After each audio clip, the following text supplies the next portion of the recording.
The House of Mystery presents Inside Writing, the radio show where authors discuss their writing process in all genres.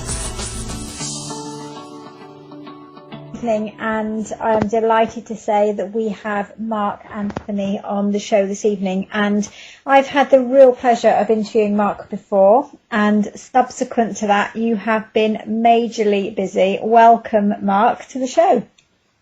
Thank you, Julie. It's really great to be here.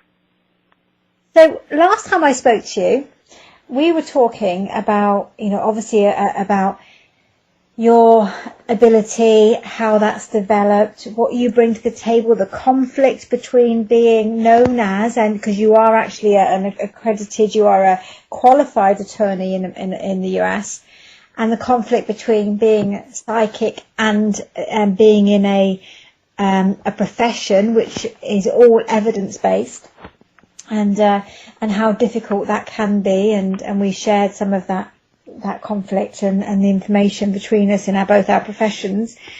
But subsequently to our last conversation, your book, The Evidence of Eternity, has been submitted, has it not, for a Pulitzer Prize? Tell me about that. Yes, it has. It was such a, talk about a wonderful surprise.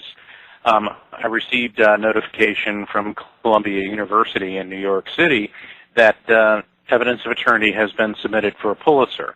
And I'll hear more about if it made the nomination shortlist in 2016. But it's just such an honor to be in that class.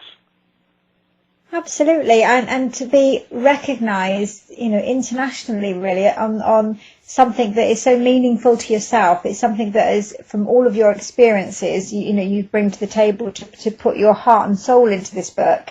And to guide and educate other people, and then for that to be so well recognised. Well done. So whether or not you make the shortlist, you're nominated, and that's amazing. Well, yeah, it just it's very humbling. It's very humbling because I when I write a book, I don't just pop out books. It takes me a while to write it because I spend years doing the research and compiling the stories, and I want to make sure that it's something that the reader is going to enjoy on several levels. And the way I look at it, Julie, as I'm writing and telling the story, if I can't feel it, if I can't be moved by it emotionally, spiritually, or intellectually, then how can I expect my reader to have that type of reaction as well? Definitely. So for some of our listeners won't have listened to the previous show, so they won't know maybe of you as well as others and your book. So tell us a little bit about your book and how it came to be, and what led you to writing it, and how it felt to finish the book, to get to the last page. Evidence of Eternity is the research that I've been compiling for several years, and it is explaining how spirit communication is a reality based on science, theoretical physics, human physiology, evidence, and how science and religion and faith are not polar opposites, but rather that they're on the same page. So Evidence of Eternity bridges the gap between the scientific and the spiritual. And it's also introducing new terms and concepts to bring our understanding of spirit communication out of the Victorian era. And the reason that I say that Julie, is first off, Britain gets a huge amount of credit for our understanding of spirit communication, because for the last almost century and a half in the UK, the British have been studying spirit communication as a science. And then it caught on in the United States, and it's catching on in other parts of the world. The problem is there was this tremendous upsurge of interest between 1850 and, let's say, about 1920, and that sort of stagnated. And so the terminology and our understanding of it is all explained in arcane and Victorian terms. So what I'm doing is I'm redefining spirit communication based on our advanced understanding of quantum physics, frequency, energy transfer, and telecommunications. So I am explaining things in terms of the Internet age as opposed to the Victorian era. So bringing, helping people to understand it in today's language. Absolutely, and there's also new concepts and terms that I'm introducing, one of which, for example, is multiple meaning messages. And what that means, Julie, is during spirit communication, I may see, or any medium will get a vision or hear something, or a piece of information is presented, and when you start analyzing it, it has more than one level of significance. And I started seeing that this was happening, not only to me, but to other mediums that I observed, and I started studying frequency, and all of a sudden it clicked, and I says, oh my gosh, it's like when the military sends a transmission from, base A to camp B, and it may say, like, okay, here's today's general orders, but then piggybacked on top of that transmission are 5 or 6 other encrypted messages, all within that same frequency band. And I started seeing that spirits do the same thing, and they're not trying to encrypt it. It's simply the nature of spirit communication. And to simplify it, you and I right now are communicating using auditory frequency, and we're sending one concept back and forth to each other.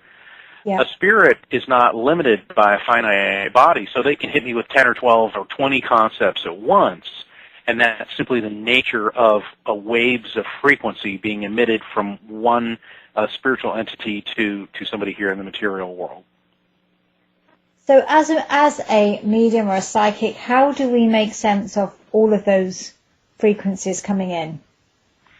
It takes a lot of observation, a lot of practice. In fact, today I had a reading where something came in, and it had it was candy apples. And I know candy apples sound funny, okay, but I said I'm seeing candy apples, and it was the client. It was her father's spirit who was communicating. She said. And I said, normally when I see candy apples, to me that means the month of September, because as a medium, you have to realize that there are certain symbols that you're going to see, over and over, and they have certain levels of significance, but you can't limit it to that. And the client said, well, yeah, my father died in September, but she said, but that also makes a lot of sense because when I was pregnant, I kept craving candy apples. And she said, and I just bought a car that's candy apple red. It's like, okay. So her father was saying, okay, yes, I died in September. I know that you were craving candy apples when you were pregnant with my grandchild, and I know that you just bought a Corvette that is candy apple red in color. So I started seeing that because spirits are not limited to our three-dimensional world, they're capable of transmitting a lot more information. And so that's why during a reading, people need to realize that everything that comes through may not immediately make sense, and the things that do, it may have, each message may have several facets and levels of significance to it. And I experienced that, and I fully understand and believe in that. And I think sometimes we're kind of damned if we do and we're damned if we don't, because actually if somebody can make more sense of one phrase like candy apples, people will say, well, that's kind of vague, because you're just kind of hitting all different subjects. So you've got the car in there, you've got the month in there, you've got the passing in there, as opposed to being very specific. So people may argue that feels more vague in terms of readings, whereas, as you rightly said, spirit will get as much information over as they can to evidence their existence without lengthy sentences, because that's not how they communicate with us. Those symbols are very poignant.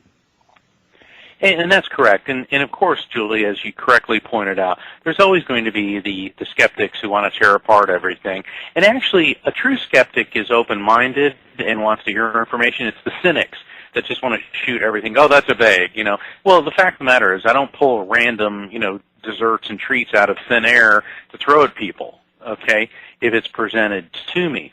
And until you experience it on a level like you or I do, or somebody who is receiving a reading from us, it's really hard to completely understand the full impact of what's happening. I mean, I was in Arizona recently on a book signing tour and a speaking tour. I was doing a gallery reading in Tucson, Arizona at the Unity Church.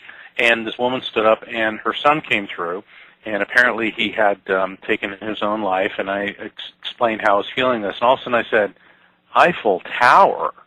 Okay, we're in Arizona. Okay, they don't normally talk about the Eiffel Tower in Paris. And she goes, oh my God. She says, my son and I, we went on this trip to France, and we were in the Eiffel Tower, and I got in a big fight with this lady. She goes, it was so out of character for me. Okay, so that reference to the Eiffel Tower was her son transmitting to me a shared memory that immediately made sense with her. Now, a skeptic could say, oh, he's just throwing at Eiffel Tower. Well, why didn't I say Statue of Liberty or London Bridge? That's because he didn't give me those, and she didn't have an association with those other things. And so what a skilled and experienced medium has to do is make sure that you don't immediately jump to conclusions and make assumptions. But that you present the evidence, and then it's up to the client what they do with that.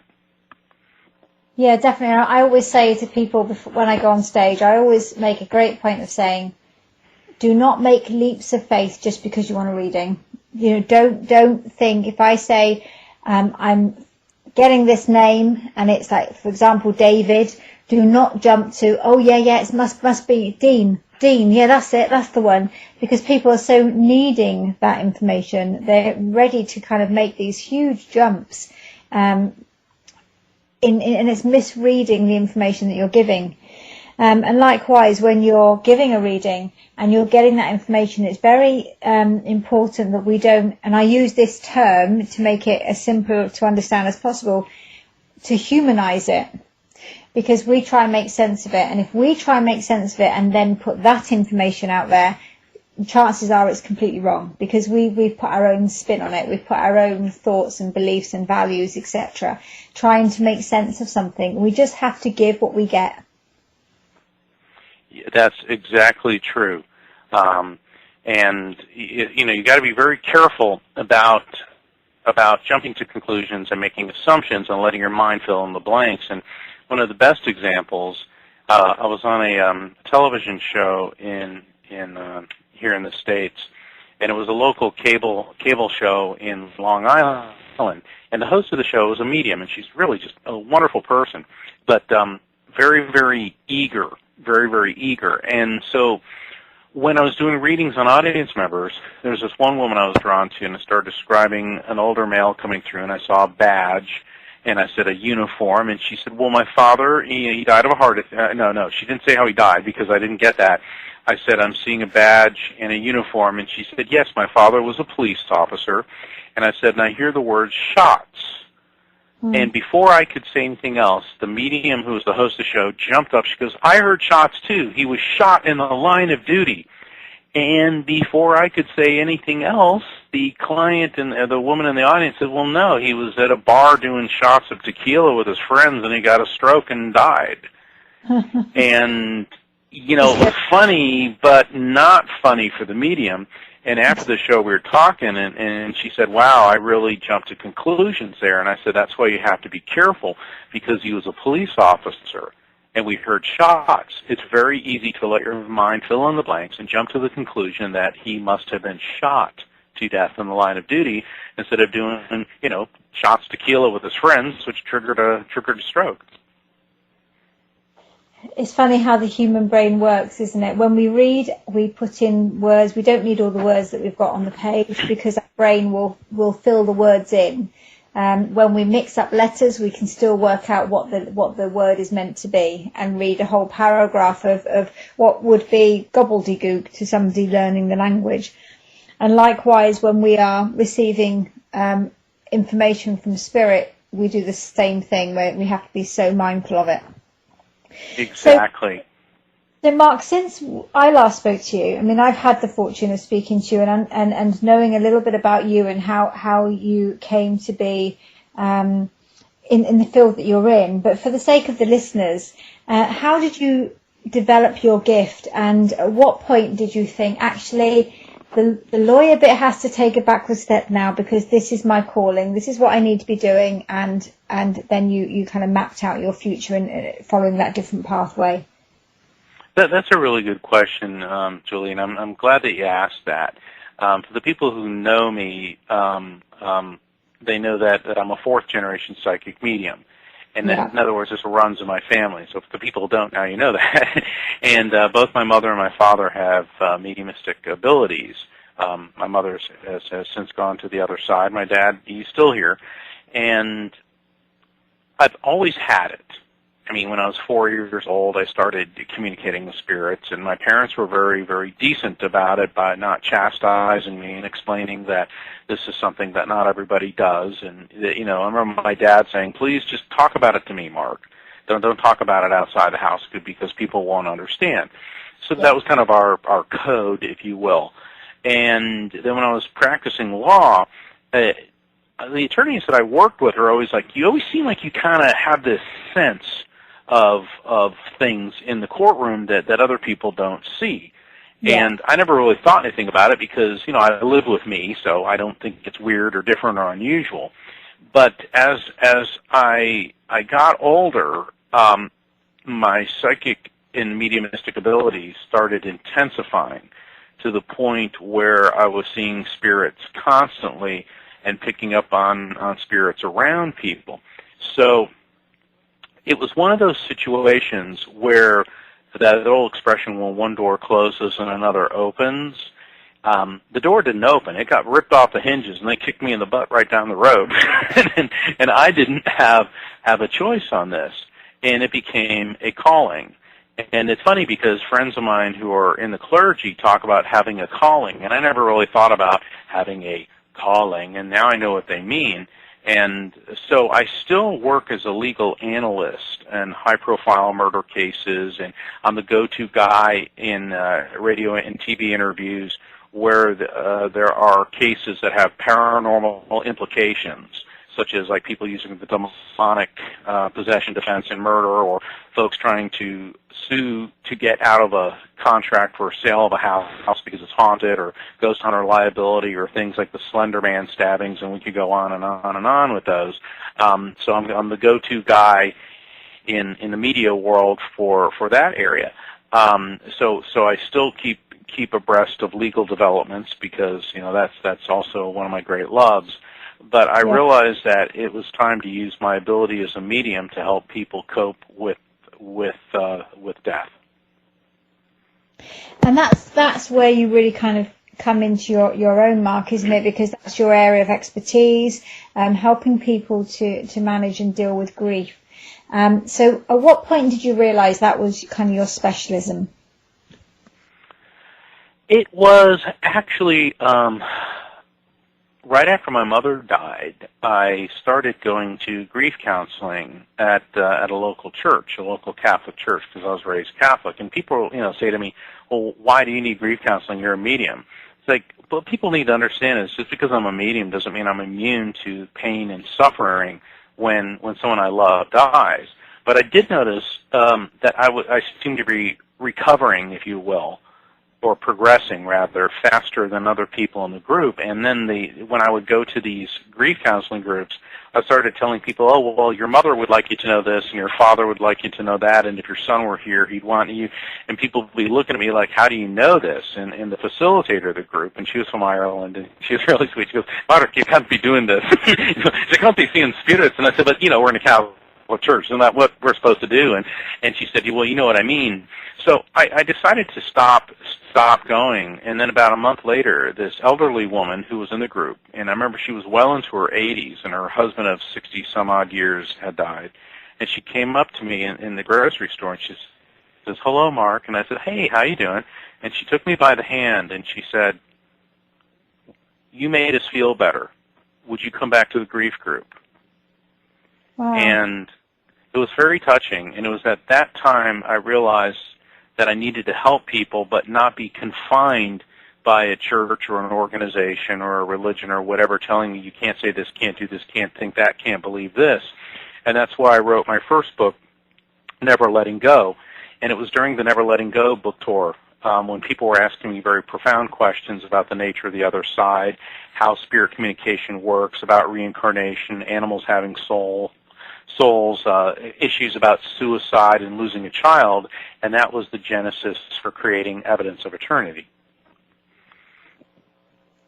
And then I suppose from there what happened next?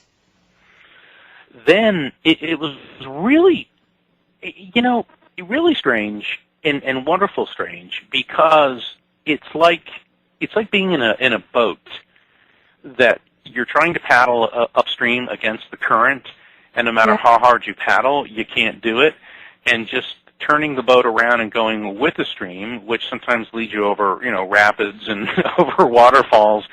But I realized that I just had to go with this, because apparently this was my life plan and the direction I was supposed to go in. And all of a sudden I started getting invited to be on radio shows and television shows, and I began to speak to groups at afterlife conventions and paranormal conferences. And I realized that everything that had happened to me in my life all led up to this point.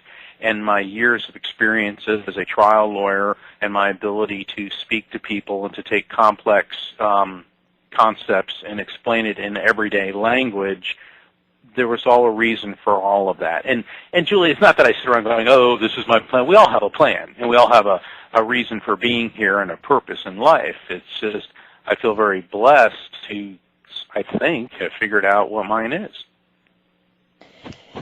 Wow. I mean, going from, fourth generation medium with all that experience and support and understanding from your parents, which can be absolutely critical, can't it, in terms of our development, and understanding the differences between maybe what we are experiencing to what somebody who maybe isn't as sensitive is experiencing, to studying, qualifying as a lawyer, and then specializing in those kind of really highly visible cases, very complex cases in the world of law, and then looking at how you then support people going through one of the most tragic times of our life, when we're experiencing grief and going through all of those emotions, and that understanding of what that brings to the table for people, and how that really influences our life path going forward when we've lost somebody so special.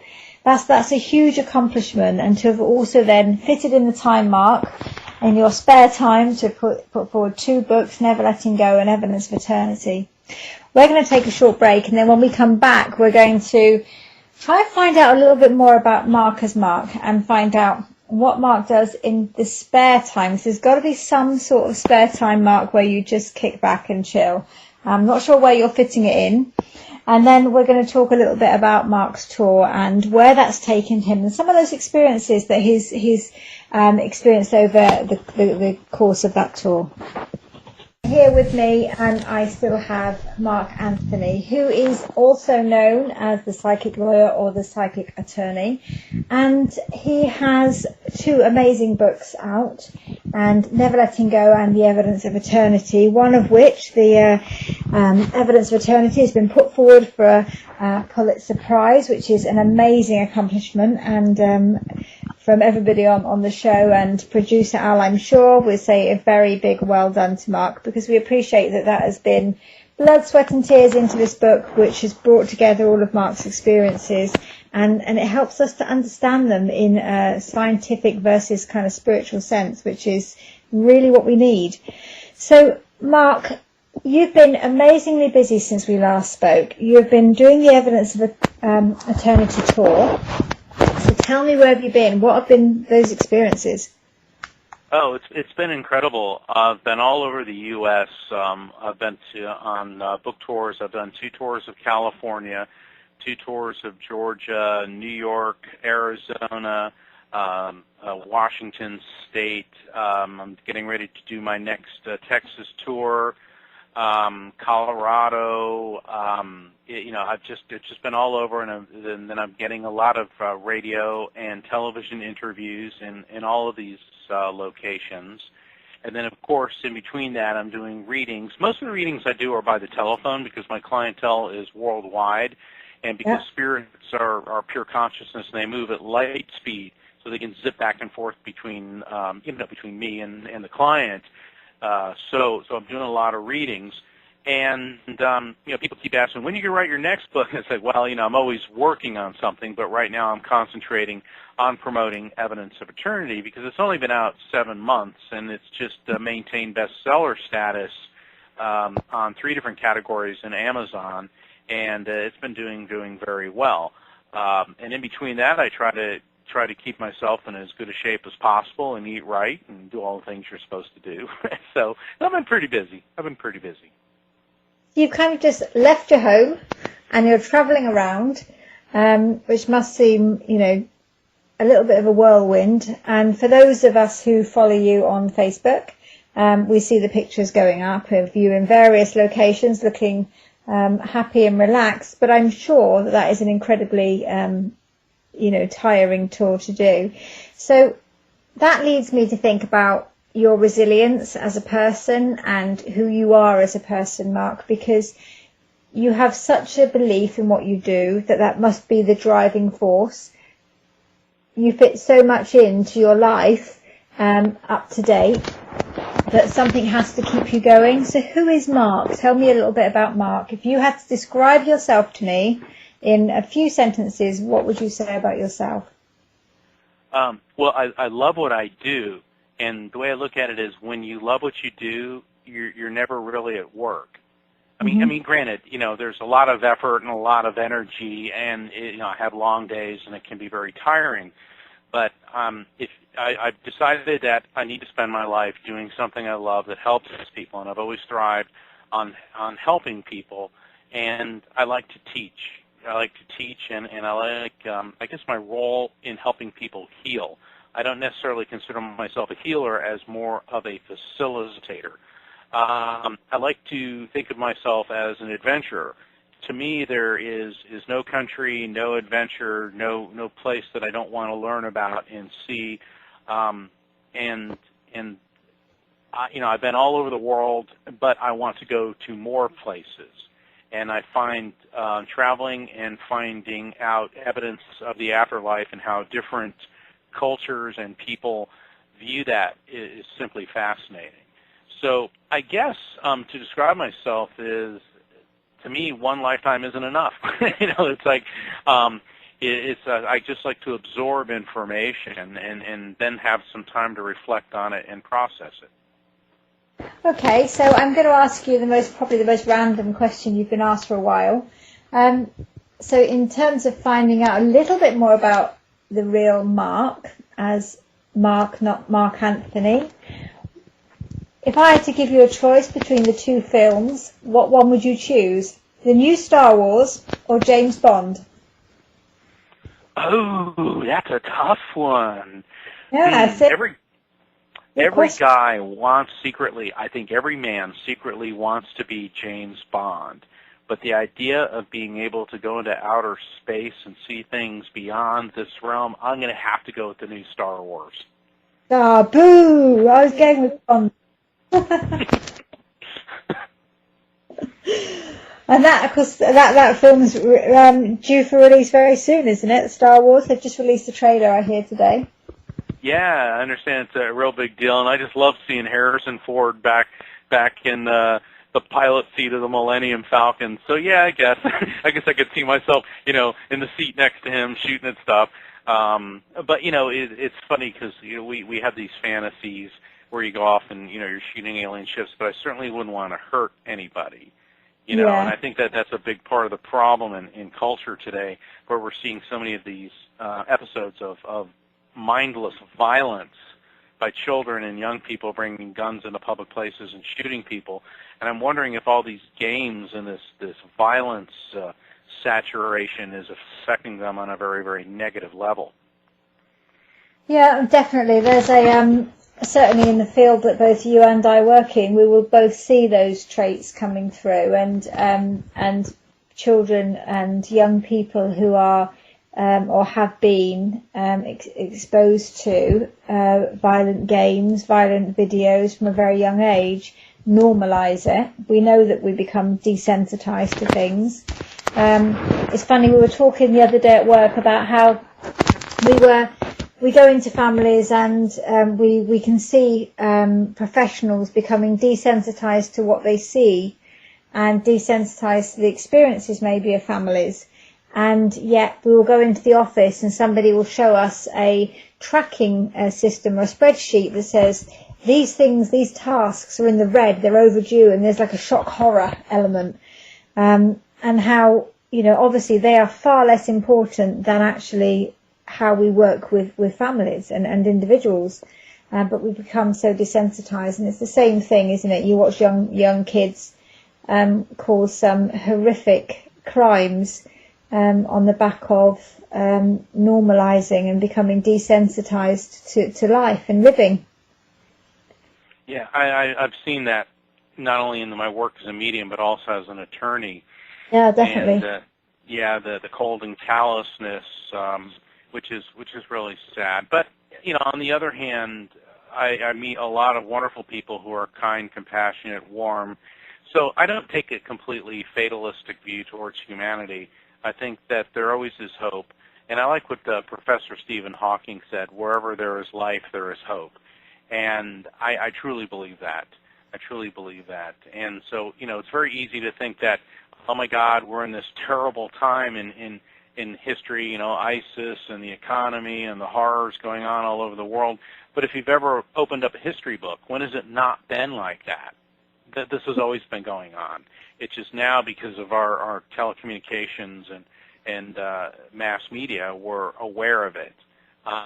But in the end, I think that taking the higher road eventually wins out. I mean, what would Gandhi say?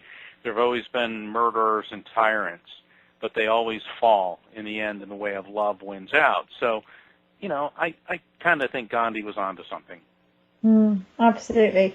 Have you heard of Carl Pilkington? I'm sorry? Have you heard of a gentleman? I suppose there's a very dry comedian called Carl Pilkington. No, I haven't.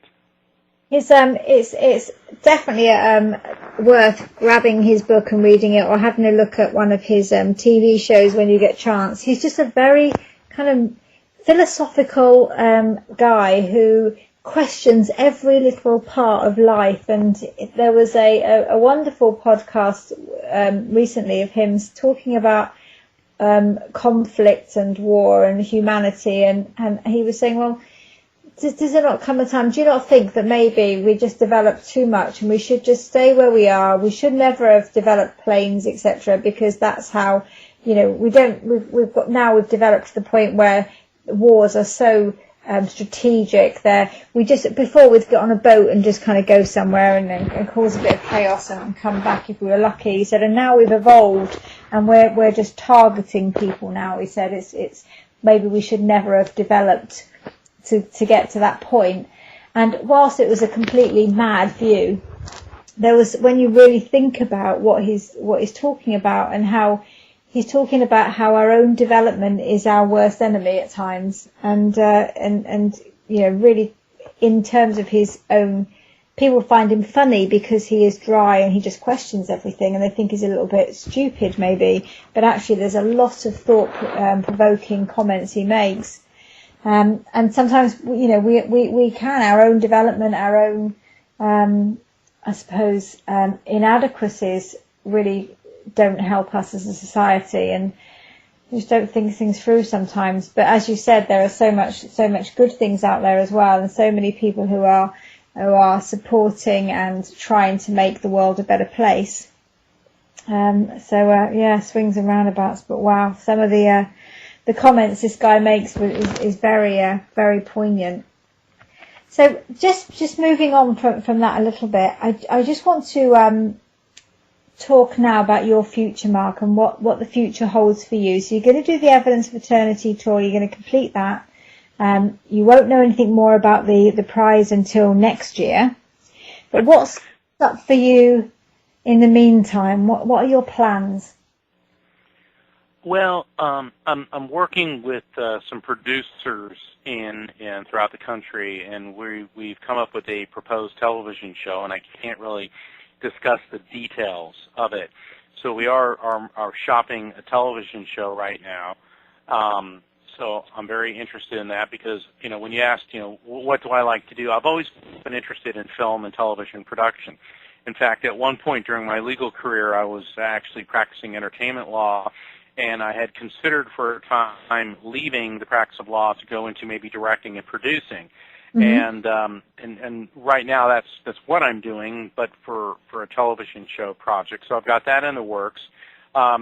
It looks like the Evidence of Eternity tour will continue into 2016, and I'm going to continue speaking at conferences and expos throughout the country, and doing lectures, and you know, I will probably start work on a third book toward mid to late 2016. Because right now I'm in the research and the compiling stories phase. So basically, there's a lot going on. I've always got a film and video projects going on. There's people talking to me about maybe doing a line of cards, inspirational cards, and you know, but there's only so much of me to go around.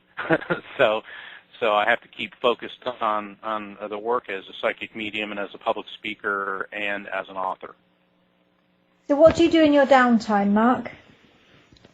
What's that? Downtime?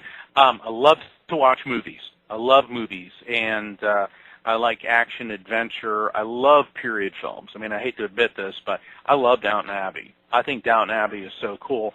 And there's a new one on PBS, BBC. Was it called Indian Summers, which takes place in British India, which I'm thoroughly enjoying. And I like things like Boardwalk Empire. I like Homeland. You know, I like a lot of the cable shows and movies. I love to, like recently, I took a long weekend and I went to South Beach, Miami, which is an incredible place. If anyone's ever visiting Florida, you really should go to South Beach, Miami, because it's a culture all unto itself with the Art Deco buildings, and I love architecture. So I went on a walking tour, an architectural walking tour. And maybe that sounds boring, but I found it so fascinating. And there was this one building, and I'm looking at it, and I go, I've seen this before. And the tour guide said, oh, well, this was designed by, I forget the guy's name, in 1937. And all of a sudden I realized, oh, my God, it's the Daily Planet from Superman. And Superman, DC Comics, Superman came out right around 1937, and I said that to the tour guide, and he looked at it and he goes, oh, my God, it is the Daily Planet. You know, so putting pieces of the puzzle together, and it's like, yeah, the Art Deco movement, if you look at Batman, Gotham City is supposed to be New York. That's all, you know, Art Deco, but sort of the darker Gothic look to it. And then Metropolis is Chicago, okay, and now we're putting it all together. And then South Beach, it's so colorful, and you've got like U.S. culture, the Caribbean culture, you've got this really, you know, hot popping type of thing, and the food there is incredible. You know, so I like to go on trips like that to places that are out of the ordinary for me. And then, honestly, Julie, there are days I just like to take a walk in a nature sanctuary. And I just find nature so healing and so calming.